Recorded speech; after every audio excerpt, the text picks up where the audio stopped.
Ning wakes up, and he finds himself in a room that is locked. A girl talks to him through the hole and warns him that a spike wall is pressing in on him. He immediately looked around for an escape, but all he could see was the window. However, he turned on the girl and said this is not a funny prank. But he soon realizes that she is in a similar situation, so he immediately thinks about how to escape the room. After seeing the girl has an axe, and her room has no windows, he determines that he can use the axe to break the wooden window in his room, promising he won't leave her behind. She agreed and gave him the axe through the hole. However, they soon realize that the thick axe cannot fit through the small hole. She then tries to break the wall with the axe, but the stone is too hard, causing the axe to break. Now hopeless, the girl cries hysterically. She can't believe that she will die too soon, and she hasn't even kissed someone yet. Ning asked the girl how she ended up in this place. She tells him that she fell asleep on the train and woke up in the room next to the metal bed.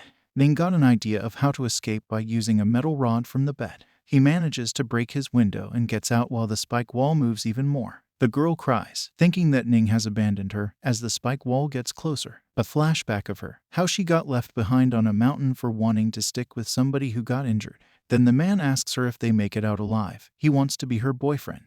But Sujin, the name of the girl, rejected him. Later, he looked around for food. When he returned to the cave, the man left him alone, and all he could do was cry. Back to the present, she has trouble trusting people. She was shocked when Ning came back to rescue her. After their escape from their room, he looks around and realizes that they are on an island. The couple was locked in a lighthouse, and as Ning climbs down a ladder, he discovers that it has split down the middle, and the only way down is to jump to the other half, which he successfully does. Sujin then jumped down, landing on his arm, and the ladder broke due to their weight. While falling, Ning protects Sujin by using his body as a human shield. Because of their fall, Ning lost consciousness. Then Sujin saves him from drowning and carries him to a room on the lower floors of the lighthouse. Inside, Sujin finds a dead body and comes across a man who threatens her with his knife, asking to respond to his questions. He believes she is responsible for the kidnapping. Sujin tells him her identity and begs him to let her listen. If he doesn't believe her, he should ask Ning. The man agreed and said he'll question him to determine whether she was telling the truth about herself. He then steps on his hand, waking him in a state of shock. When the man asks Ning if he knows the girl, he responds that this is the first time he's seen that girl. However, Sujin determines that he suffers from amnesia caused by the fall, but the man is not yet convinced. He then asks Sujin, give one quick reason why Ning put his life in danger to save her even they just met. But Sujin didn't know how to answer him, so he asked back how long he had known his old friend. The man replied that he had known his old friend for 25 years, since he was 3 in the orphanage. Sujin responded to him, regardless of how long you've known him, you can never be sure if he'll save you from certain death or even all his friend in the orphanage. The man is convinced that every one of his friend can't save his life. After regaining their composure, Sujin trying to make Ning remember the recent events they had. But it was useless. He last remembers reading the Playboy in the 5th grade while standing in the corner. Following that, the group's focus quickly turns to the corpse. Sujin began to examine it. They laid the body out on the ground and tore the shirt to look closer, but all they could figure out was a number written on the body. With nothing to do, Sujin asks the man who he is. The man replies that he works for an eastern gang, and his name is Jiang. He was trying to escape by boat, and believed that a smuggler named Ming bumped into a coast guard and left there in this island. To which Ning explains that it's not the case, why a human trafficker was on the run, who bothered to create a room with a spike. Ning concludes this is a puzzle adventure game, which shows that Ning is gradually starting to come to his senses. After that, they notice a piece of paper in the mommy's ears. It's a map that Ning recognizes or remembers it, which causes Jiang to demand answers. However, his head was beginning to hurt, so Sujin calmly took him away and asked about the map. However, he was unable to remember anything, and eventually passed out in her arms. The following morning, Jiang wakes the couple and tells them they're headed to the X mark on the map. He also says he still doesn't trust them, and declares himself to be the group's leader. After discovering a man-made trap in the woods, he instructs them to begin gathering all of the essentials they will need to camp out for the night, and that he will be taking half of the food and water as their leader. Later they found a cave and they spent the night there, and he ordered Sujin to make a bed for him, and tells Ning to eat up, and no matter what happens, he should not enter the cave or he will kill him. While Ning was eating, he heard a scream from Sujin, and he quickly went to the cave, interrupting Jiang what he is doing with Sujin. Jiang approached him and kicked him. Despite the kicks that Ning receives, he stands his ground and says that they are a team, and explaining each member's role are important. Later, then suddenly hears a man shouting for help. They run to the trap's location and closely observe what happens. At some point, Soo-jin tries to warn the man being chased about the trap, but Ning interrupts her by saying that the person who is chasing him hasn't shown up yet. So that group watches as the tribesman kills the man on the trap. The group was shocked by what they saw, as the tribesman left dragging the man's body. The group returns to the cave after the man has left, and Ji-young stays up all night to watch over the area. The following day, when the couple is gathering coconuts, a rat sneaks up next to Soo-jin's foot, scaring her. Ji-young runs after, believing the tribesman was attacking them. When he sees it wasn't the case, he scolds Soo-jin as her shouting might bring some unwanted attention. Ning says that he arrived quickly to defend them, making him blush. Ji-young tries to brush off, saying that he was peeing nearby, which turn out Soo-jin wanna go to the bathroom. Later, while Soo-jin tries to pee, she gets jumped by 2 tribesmen, and they hold her on the ground. Meanwhile, the guys are trying to come up with a plan fast to save her, but seeing that her head will be smashed, they soon decide to engage in all-out combat. As Ning rushes down to tackle tribesmen from behind, and Ji-young aims for the other. A shot was fired, the man with the hammer fell to the ground, and making the other guy run away. Soo-jin hugs Ning, but their moment of happiness is cut short by a big boba blonde, who introduces herself as a member of LAPD, Tracy Candy. Tracy warns the group that they must go, because the area is no longer safe, and that they can join another group of people. Tracy is familiar looking, so Ji-young can't completely trust her, but she dismisses him by noting that many people who look like her. Their conversation gets cut short by the tribesmen who brought more attackers and arrows to the fight. So Tracy stays behind to protect the group, and informs them of a secure location where they can wait for her. At this moment, Ji-young tells the group to keep the map and code they discovered to themselves,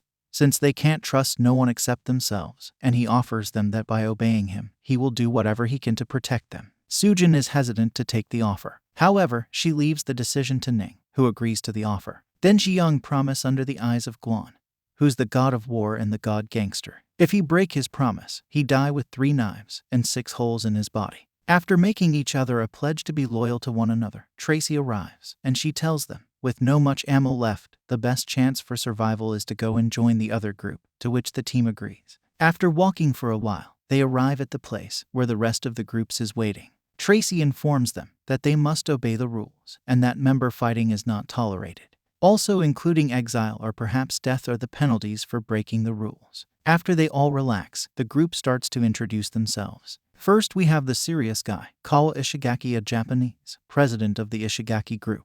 Next is Wang-seon, a professional basketball player. After that is Romeo, a British, who is an actor. Officer Tracy informs them, while exploring going south through the woods, she found a massive architectural complex, surprising everyone. Ishigaki tells them they must go and explore it, but Ji-young and Romeo want to stay at the hideout. Ishigaki said that whoever agreed with him would get a $10 million check from him. As a leader, he have to obligation to offer a reasonable solution, to guide the people walking on the right path. Ji-young is a leader of Ning and Soo-jin. He decide they will stay the hideout, or Ishigaki need to pay him $30 million, which Ishigaki, having no other choice, agrees to him. The group arrives at a large ancestral structure in the middle of the forest as night falls. They decided to split up and form a group that would go in and be left out to be lookout. Tracy, Romeo, Ishigaki, and Soo-jin enter and lead the expedition inside the structure. As the group walks inside the structure, Soo-jin has a flashback to where she was talking to Ning, revealing that she poisoned Ji-young when he was trying to have fun with her. Moreover, she tells him that Ji-young will die after 7 days, but Soo-jin reassures him by giving Ji-young an antidote as well. However, the antidote causes extreme stomach pain, and it was about time the effects began to show and he may die from the pain. While the 3 were outside, a group of tribesmen attacked them. Suddenly, Ji-young's stomach pained, and he was left running. Romeo rushes to the structure's entrance and pulls a lever inside that starts closing the gate. Ji-young thinks that no one will save him, and that he will die there, and that he will be a good person in his next life. But Ning's bravery saves the day when he takes Ji-young and slides the pyramid just before the gate closes. However, Ning gets hit by a weapon with poison from the cannibals. Soo-jin estimates that he has just 12 hours to live at most, but Ning isn't bothered and tells the team to keep going and find an exit as quickly as possible so they can get the antidote. Ji-young agreed with him, feeling both guilt for his injury and appreciation for his actions. They all start looking for a way out when they find a room with water on the floor and a man shouting for help, and some others drown in the water. They wasted no time to help the people out of the water, and they worked together to pull them out.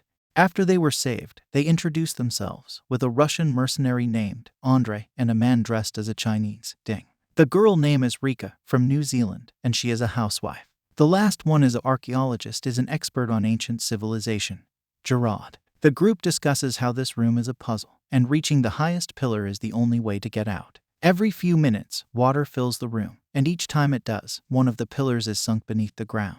Ning once again proves himself useful even as a 5th grader, as he tells them that the other pillars are just distractions and they should only go forward. They decide that one of them will climb, while the others are being pulled by a rope. As everyone carefully makes their way to the highest pillar, they see a door. They decide to swim towards the door. When they reach it, Rika touches it and goes inside a secret room. According to the archaeologist, that the writing on the wall says that a sacrifice must be made to get out of the room. As Rika goes inside the secret room, another door opens up. The group swam to the door and wasted no time getting out of the water-filled room, leaving behind the woman trapped in the secret room.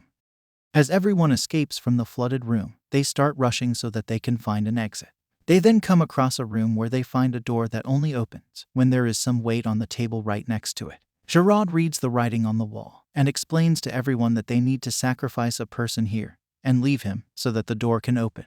Romeo suggests that since Ning is already half dead, they cast a vote and leave the man there to die. Anyway, the result of the voting is 6 in favor and 4 opposition. Although Jiang doesn't like the idea, but agrees to participate since he has a plan to save Ning. Then Jiang beats Romeo up and knocks him unconscious. He puts it to vote again to ask if anyone objects to leaving Romeo. Everyone agrees to leave him behind. Thanks to noble sacrifice of Romeo, everyone is able to escape, and Sujin is able to find a cure for Ning. Jiang suddenly invites Andre to go back to Romeo and bring a stone with them to save him, but he's eaten by a mysterious beast inside the room in the pyramid. As they come back, the team is attacked by a giant snake, and Jiang falls down a waterfall while trying to fight it.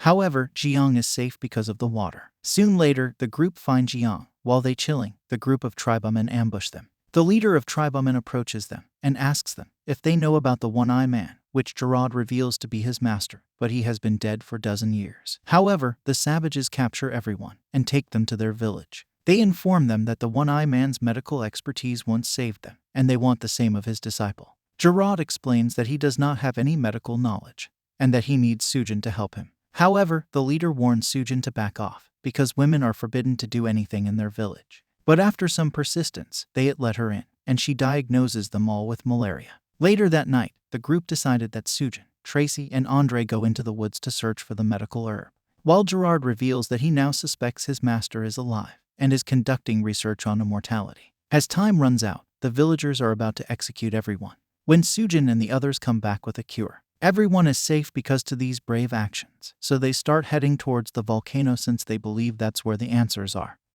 Mr. Luo, an important-looking man with half of his face ripped off, receives a report on the situation of the people of the island. According to him, he will continue to bet on their survival as long as Ning remains with them. Also sitting there with a half-face is an elderly man, who appears to be Gerard's master. Everyone begins to relax in their own way now that they are all familiar with the villagers, and the boys take their sweet time watching Tracy rise from the water wearing a bikini. Later that night, Jiang awakens to find the group having fun. But as he gets closer, he hears a scream and sees a man being attacked by a zombie monkey. The group arrive to help him kill the zombie monkeys, but the villagers was bitten by a monkey, and it was determined to dismember him and dump him into a deep pit. However, the villager runs away after he bites another one of the villagers. The chief's tribesman, the one-hand man, tells everyone the story of how his son died after turning into a zombie. Then, after leading everyone up a hill, he reveals that he had added some zombie organs to the soup that the new chief must drink during the ceremony, turning him into a zombie. The chief orders everyone to kill all the people that came from the outside, and they immediately ran toward to the forest.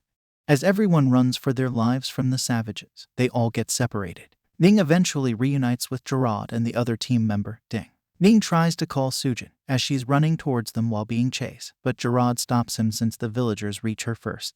However, the villagers spare her because she was the one who healed them and let her go. While they are hiding on the shore, Ning gets some flashbacks that they are held hostage in a boat by a group of men in black and they are thrown into the sea, but Ning survives it. Later, Ning group runs into some trouble with the crocodiles when Ding, the complete idiot, run in the direction of the crocodiles and manage to escape on his own, causing the crocodiles to become aware of them. Ding runs into Xiang. he ordering him to go back to the shore and save the other two while he holds up the zombie monkeys. After the trio make their successful escape, Jiang comes back with a scratch by the zombie monkeys. Ning suspects that there may be an antidote in the lab and thinks of one-eyed man is researching a mortality drug in the volcano. They decided to go to the volcano, but Gerard would go first while being followed them to prevent the spread of the virus. On the other hand, Andrew and Tracy find each other, while Sujin finds herself with the last two very hungry boys. Suddenly they got attacked by zombie monkeys and run away. Ning and the others attempt to cross a swamp. Gerard instructs them to swim slowly across, but Ding gets scared by a spider and starts to sink. Fortunately, after a flashback, Ning helps him out of the swamp. While the other group trying to gather food, Tracy tells the others a story about her time at Interpol. She claimed that when they were on a mission, she was the one who shot and killed Andre's brother. Ishigaki warned her to be careful around him. The group eventually starts climbing the volcano. As they look for Ishigaki, who had just gone missing, quicksand would cause them to slip into a pit and everyone falls to the floor, and they find an unconscious Ishigaki. Meanwhile, Ning's group is also heading to the volcano when they come across a hot spring where they can soak. As they are relaxing, Gerard gets malaria fever. Later, Ning discovers a cave, but Gerard says he can't go any further, so Jiang decides to stay there to look after him and rest up as well, since he can't walk any further and his vision is becoming blurry and dim. Andre and Tracy find a man-made underground tunnel and split up to cover more ground. Tracy gets trapped in a room with construction vehicle. She assumes Andre is trying to kill her. She acts accordingly, as anyone would in that situation. After a while, Andre actually shows up, and after a misplaced shot and tries to fight back as well. Ning quickly follows the two and tries to stop the fight. He threatens them by dropping all the food he has in his hand, as everyone is already experiencing a food crisis. Ning and the others return to Sujin and Ishigaki's location after stopping the fight. Ning takes Sujin to the place where he left Jiang and the professor. However, they are nowhere to be seen now. Ishigaki wakes up, and the group decides to search the facility for them. After opening a few doors, the group discovers a number of supercomputers, and Ishigaki declares that this is his chance to shine. He begins working on decoding the information in the lab since he is his software engineer. As the others divide up to look about the facility, Tracy and Sujin find the facility that creates zombie monkey, while Ning and the others find a room full of dead skeletons. The boys open another door and find a scary-looking black-haired man sitting on the sofa, smiling like Aaron, but in drugs. The boys learn that the man sitting on the sofa has also died. However, his body is still preserved somehow. So they look for an ID, and the man turns out to be the supervisor of the lab. They take a small diary with torn-up pages in between. Suddenly, Andre says that he just saw someone running outside, so he has to chase it. Back to the ladies. As they continued their exploration, a grenade suddenly landed in front of them. Tracy instantly reacted and pushed the two together to avoid the explosion, and they immediately hid under the stairs to avoid a shoddily man with a crossbow trying to kill them. Ding had the courage to go first and went to the door to use the access card to open it.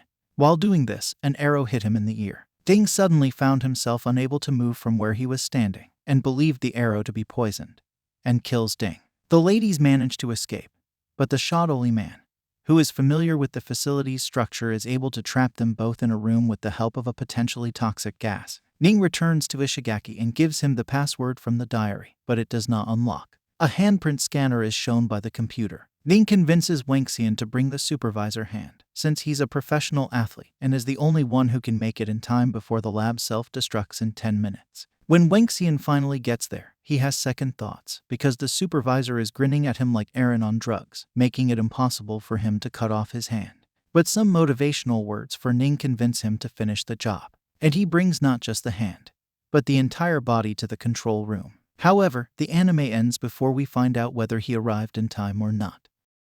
Thank you for watching till the end, and please don't forget to subscribe.